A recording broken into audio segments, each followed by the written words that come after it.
ومن آياته أن خلق لكم من أنفسكم أزواجا لتسكنوا إليها وجعل بينكم مودة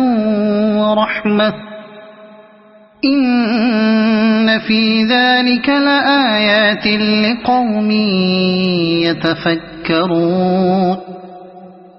ومن آياته خلق السماوات والأرض واختلاف ألسنتكم وألوانكم إن في ذلك لآيات للعالمين ومن آياته منامكم بالليل والنهار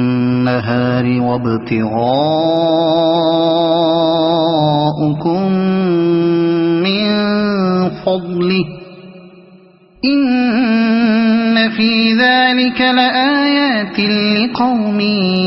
يسمعون ومن آياته يريكم البرق خوفا وطمعا وينزل من السماء ماء فيحيي به الأرض بعد موتها إن في ذلك لآيات لقوم يعقلون ومن آياته أن تقوم السماء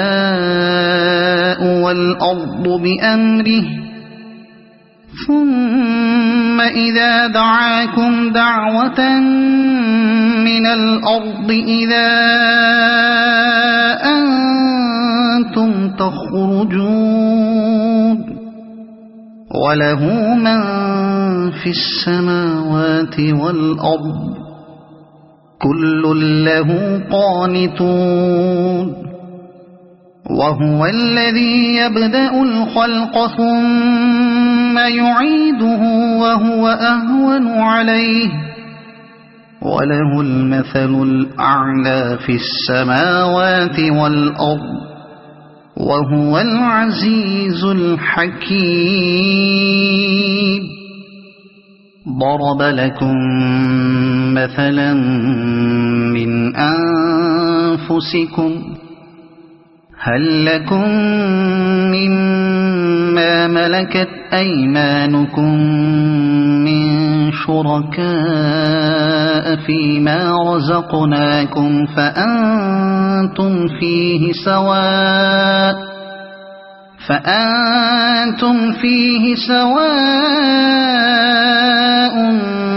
تخافونهم كخيفتكم أنفسكم كذلك نفصل الآيات لقوم يعقلون بل اتبع الذين ظلموا أهواءهم بغير علم فمن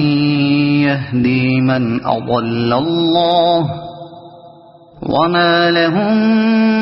من ناصرين فأقم وجهك للدين حنيفا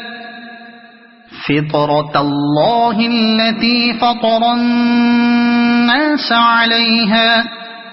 لا تبديل لخلق الله